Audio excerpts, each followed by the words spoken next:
Good evening, everyone. My name is Colleen MacLeod, and I'm the proud chair of the OPSEU SEFPO Liquor Board Employees Division bargaining team. LCBO workers are ready to make history. Tonight, Ford's dry summer begins. More than 9,000 LCBO workers will be out on strike as of 12:01 a.m. We have said all along that this round of bargaining is like no other. Doug Ford just wants to make life better for his wealthy friends.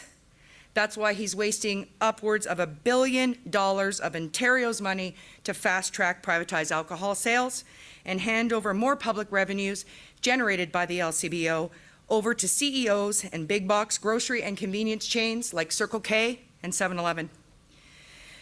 Frontline LCBO workers are proud that the revenues we help to generate give back to communities all across Ontario. We know that LCBO is Ontario's best-kept secret, and we're fighting to protect it. We've been very clear that we will not back down in our fight for a strong future for the LCBO and the public services funded by LCBO revenues. We put forward a plan that would see the LCBO grow with Ontario so that our public revenues grow too. We told Premier Ford he was welcome to our bargaining table and to avoid a dry summer by making a fair offer. We see the writing on the wall. Under Ford's plan, we could lose thousands of jobs and millions of dollars in public revenues. We said that to the employer, and you know what they said back? We can't guarantee your future. We understand that a strike is disruptive. We encourage everyone who is feeling frustrated to call on Ford and tell him not to ruin the summer and get back to the LCBO bargaining table with a meaningful commitment to a strong future for the LCBO. We are certain that if we had been bargaining with our employer, not the Premier, we would have reached a deal and this strike could have been avoided. I'm going to hand it over to JP Hornick. JP?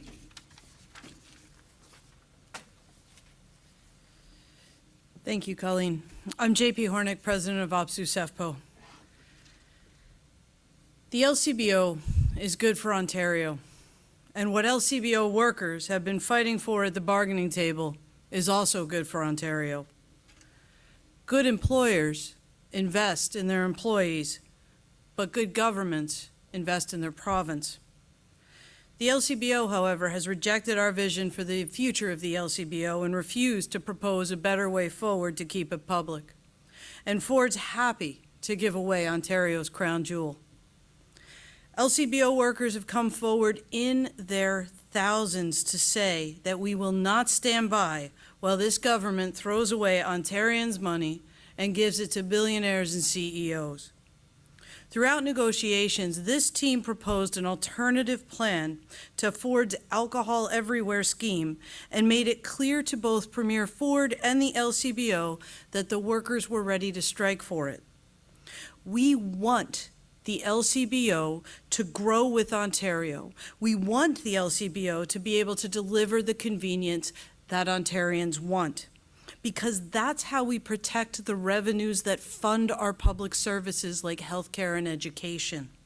That's how we support good jobs in every community across this province.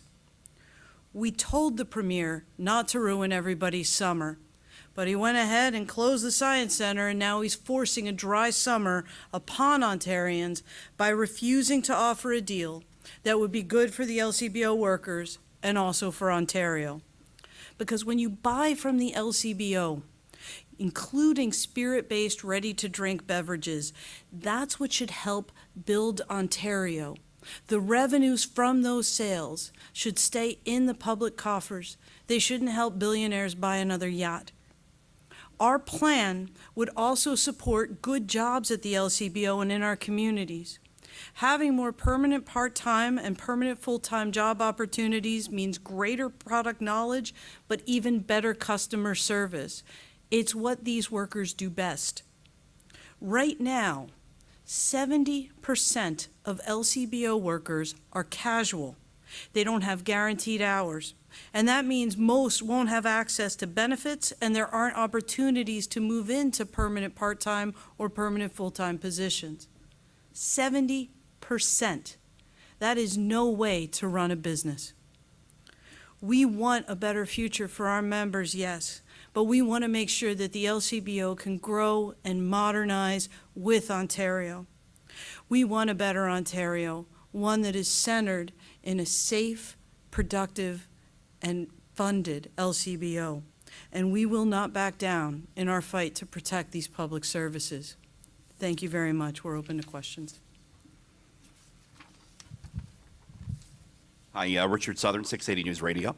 Was the major sticking point that led to the talks breaking down a union demand that the government not sell ready-to-drink cocktails in convenience stores?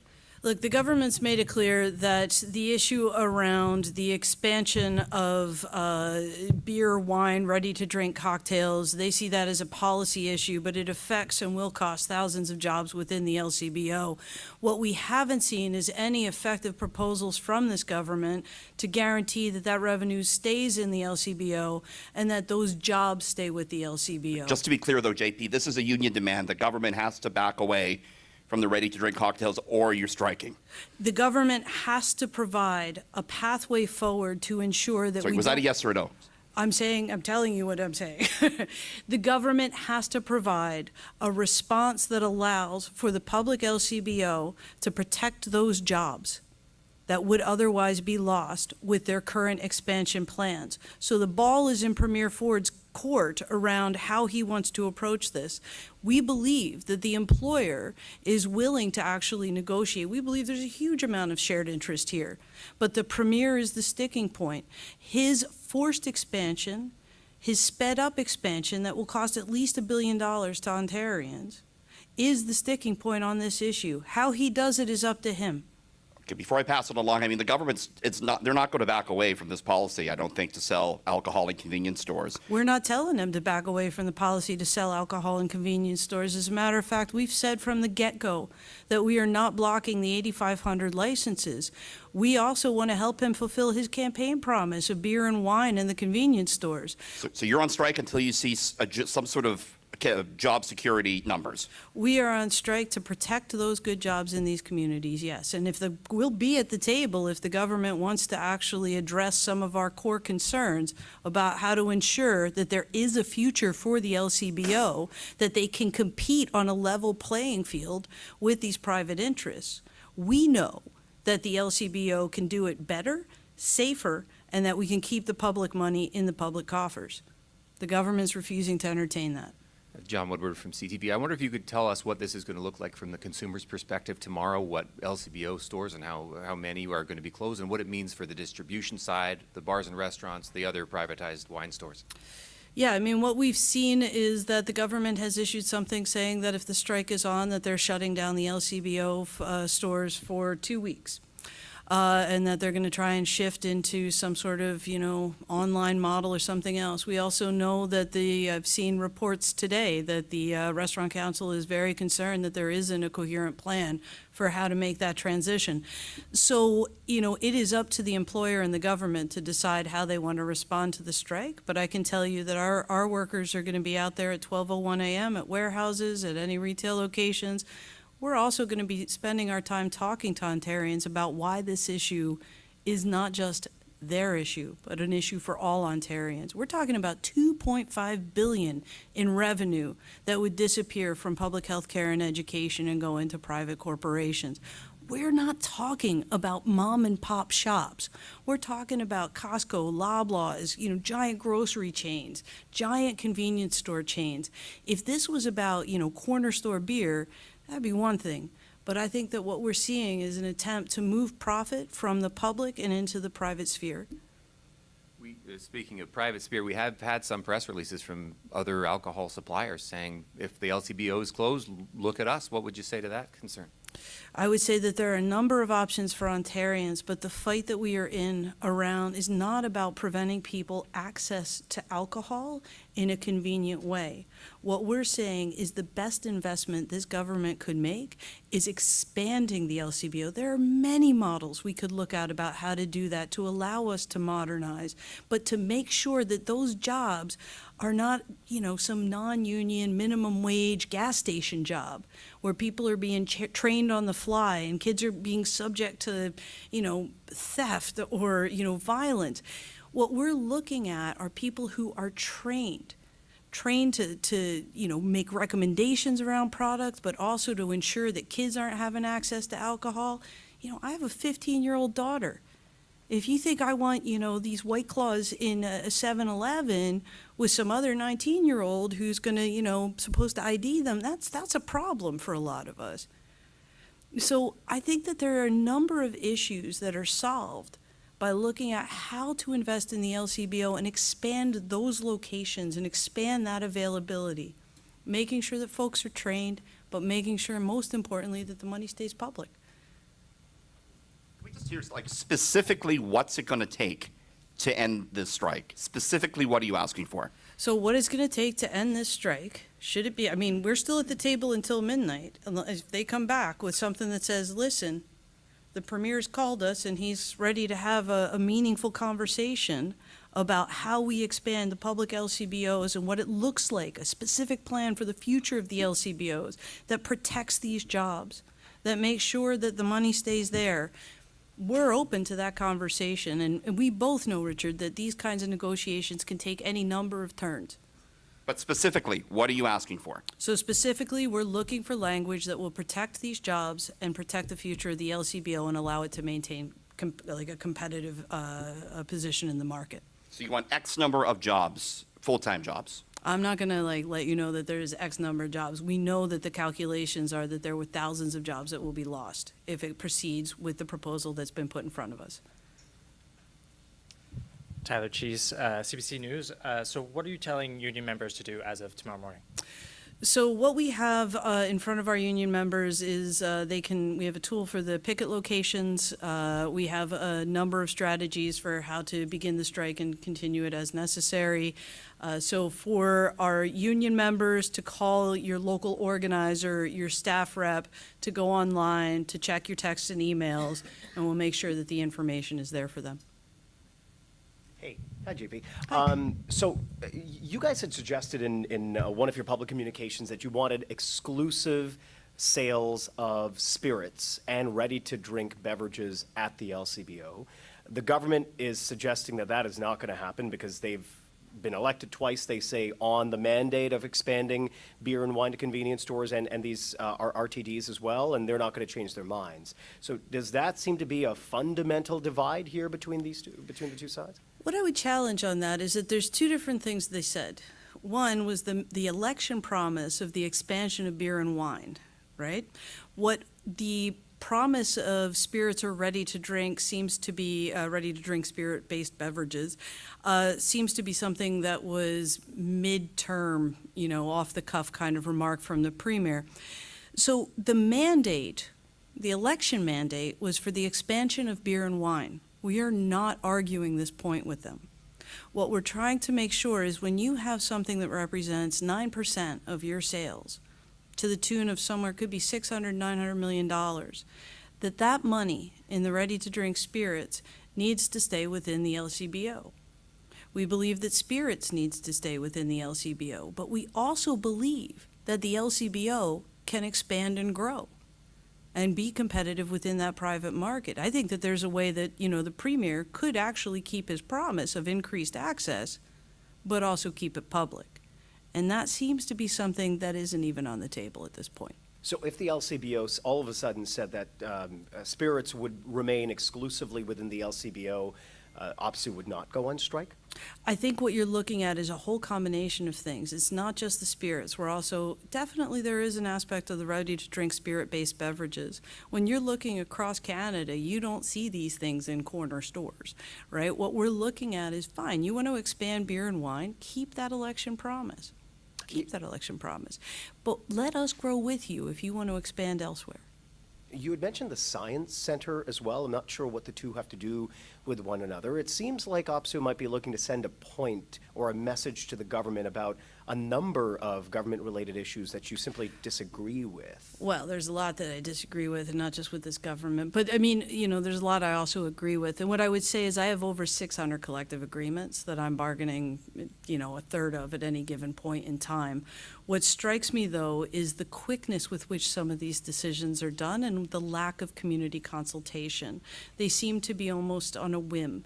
So shutting down the Science Center, a few weeks ago, with almost zero notice, and then similarly expanding alcohol and spending, what seems to be conservatively $1 billion in cost to Ontarians, I think are connected issues in the sense that this premier tends to make decisions in a rushed manner without adequate consultation and perhaps without fully thinking through what the costs and outcomes could be.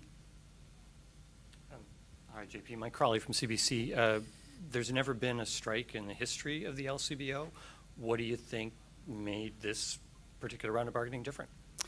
Yeah, I think that the expansion of the access and the unwillingness to actually have some conversations ahead of time about what that might look like, what the plans are, how the workers could participate in those discussions. But the workers themselves have been organizing. We've been seeing this coming, the erosion of the LCBO as a public good. So the workers have been organizing with each other for over about 18 months now, having conversations about what needs to change in order to make sure that their working conditions are adequate, in order to ensure that they have jobs on the go forward. And so what I would say is we're not bargaining with the employer at this table. We're actually, we have a ghost at the table in the form of the premier, and he has a particular agenda that he's trying to force upon us. We see this as an existential crisis for the LCBO. Do we want to have a public provider of alcohol as we've had for the past 100 years? Or are we just moving into a Wild West private model? And what will it take for talks to restart? What it takes for talks to restart is for the employer and for the premier to come back to the table and say, we are willing to have a conversation on these issues. We are willing to talk about how we can protect the future of the LCBO. We're willing to talk about how to keep it public. I don't think this is a hard one to come down from. Our understanding is we've only had about 1,000 licenses approved in this expansion process so far. So this is a problem that you're hitting, you're hitting a thumbtack with a sledgehammer at this point. I thought I'd ask again about your distribution side. So the members that are in the warehouses, can you tell me what that's going to look like tomorrow and whether the tap's going to be shut off to bars and restaurants? The warehouses will be picketed. There won't be workers inside those warehouses. So, JP, what would you say to the restaurant owners, many of whom are still struggling coming out of COVID, that this is going to hurt them? What would you say to them and the Ontarians who may have to go without the LCBO for what could be quite a while here, potentially? Yeah, what I would say to them is that they should call and make this displeasure known to Premier Ford directly. As far as we're concerned, we are willing to have these discussions. We are willing to be flexible. We are willing to continue conversations. We want to keep it public. We want to support them. JP, do you feel that by going on strike, you're in some way making the government's point that more access to alcohol is better than having a union control access to somebody's alcohol? Yeah, I would say that the union doesn't control access to alcohol. A strike is the last resort of exercise of workers' power to demonstrate that we are serious about the points that we're trying to make here. We are also in this to protect the public revenue. Let's be real. This isn't just about these workers who are sitting here on this bargaining team or the 9,000 workers in the LCBO warehouses and retail locations. This is also, these workers are in every community across Ontario. This is about keeping those jobs good jobs so that these people can participate fully in their communities. This is about making sure that the $2.5 billion that goes into healthcare and education directly from the LCBO continues to flow. I'd rather see that in the pockets of Ontarians through access to doctors, better healthcare, improvements to schools, than I would in the pockets of folks like Gale and Weston. You've been talking a lot about jobs. I wondered if there's any wages or benefits element to this discussion? The wages and benefits elements haven't even, I'll leave that to Colleen to address. Yeah, we haven't even got to the wages and benefits portion of it. And let's be clear, this really isn't, it's not about wages, to be honest. That's not what this is about. Because you can raise our wages, but if we don't have a job on the go forward, a wage increase really doesn't make much of a difference. So that's the issue here. The core fundamental issue is that we have thousands of our members' jobs on the line. Thousands of our members' jobs. We all work for the LCBO, and we're facing possible job losses. Is that not a case, sorry, Mark McAllister from City News, if you're not willing to get to any of the other items that's up for discussion, is that not, you're taking your feet in saying, this is the only thing we're willing to talk about, as opposed to trying to take care of other things at the same time? So I think the fundamental thing here is we have had discussions at the table with our employer, and everything that has been offered so far and anything that we have had any discussions on does not touch any of the issues, the core fundamental issues that we have. So providing you with, we have had discussions on those things, but again, those things don't mean much if we're not here in 3 years. So it doesn't mean much. So we could bargain, we could get wage increases, we could get increases to our benefits, we could get all of these things. But it doesn't mean much when 70% of our members are casual employees and don't have access to severance. They don't even get fired, they just don't get scheduled. They wouldn't have access to severance payments. We see thousands of our workers and they're saying to us, where am I going to work? What are we going to do? When this much product leaves our facilities, and we understand already that a bunch of things are going to go and people are going to have other options, and we're okay with that. What we're not okay with is pretty much taking us down to the lowest that we can be and saying, well, we're not going to guarantee you anything. We're not guaranteeing you spirits. We're not guaranteeing you spirit-based beverages. We're not guaranteeing anything, but just trust us. Trust us that you'll be okay. We can't trust that. Unfortunately, we can't. And that's where we're faced right now as workers. We're looking at ourselves and we're asking, will we be here? Will there be another contract to negotiate after this? And what we see and what we've seen in the last 7 years is the increased privatization of our work. We've been saying this for years, that this is coming, and here it is. It's here. We've now been told that the odds are we're not going to be here in the future. And the revenues that we bring in, and I'll tell you as an LCBO worker, we're very, very proud of the revenues that we bring in. I'm amazingly proud that when I started with this organization, we were probably bringing out about $800 million at that point. 27 years in now, we're bringing in $2.5 billion in revenue. I'm proud of that. We're all proud of that. Where did you work before you joined the union? What LCBO? Just so we can get a bit of a I actually sense. work for the LCBO. I don't work for the union. Okay. I'm a worker. I work in a store. So I'm not some union bureaucrat that people might think I am. I'm actually a worker. I work at a store. I've worked there for 27 years. This is my life. This is my job. This is my future. This is our lives.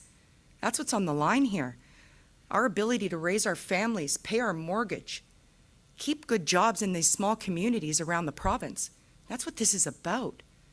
You have to understand that we cannot stand by and just agree that our jobs are gone. As workers, we need to fight back. We need to say, hey, no, we're here. What about us? And I'll be honest, Doug Ford took care of the beer store. What about his workers? What about us? I wanted to ask what your thoughts are to the contingency plans, this 14-day shutdown, then after that, 3 days a week open, limited hours. How does that make you feel? Well, this isn't the first time we've been in this situation, and the contingency plan under any other government was to keep the LCBOs open, limited stores. Again, like I said, this isn't the first time, and this was a shock to us that, 14-day flat-out closure, because we know that our employer has always said that they would run the place with management, they would have a limited amount of stores open, and they would continue to serve the public. But under this government, that's not the case. We were now told 14 days, we're just closing up, and I'll be honest with you, that doesn't sound like my employer. That sounds like the premier. You guys are nowhere close to a deal, right? You haven't even talked wages, you said. You guys are nowhere close. Richard, this isn't about wages. I mean, it's not about wages, and I'll say it again. It doesn't matter what you pay us. You can promise us $1,000 an hour today, but when we don't have a job tomorrow, it doesn't mean anything. Well, my point is, Colleen, should Ontarians be bracing for a long strike here? I don't know. That would really be up to Doug Ford. I mean, it's up to Doug. This is Doug's dry summer, right? It's not us. This is Doug's dry summer. So, as a worker, all of us here as workers, we need everybody to understand that this is about our futures and this is about our jobs. This is about the revenues that we bring into the province and keeping the LCBO viable for the future, for another 97 years. You mentioned a bit about the contingency plan. I wondered what the union's contingency plan is. How much do you have in the bank for strike pay and so on? How long can you last with your members? Oh, okay. As I've pointed out to the employer, we have a very healthy strike fund, and we enjoy fantastic relationships within the House of Labor. So we are already receiving offers of support for our workers, and we can weather a strike as long as necessary.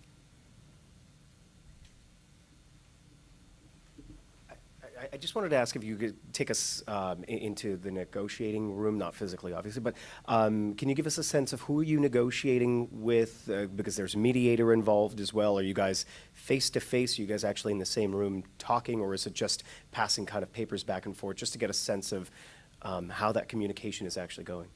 Yes, so we were working with the mediator, and we were going back and forth, but we did sit down as well and meet face-to-face for questions and clarity and things of that nature. So we did that today. We've done that today as well. We went to the table a couple times as well today. But the people at the table don't have the ability to make the decisions. They're saying that those decisions are somewhere else.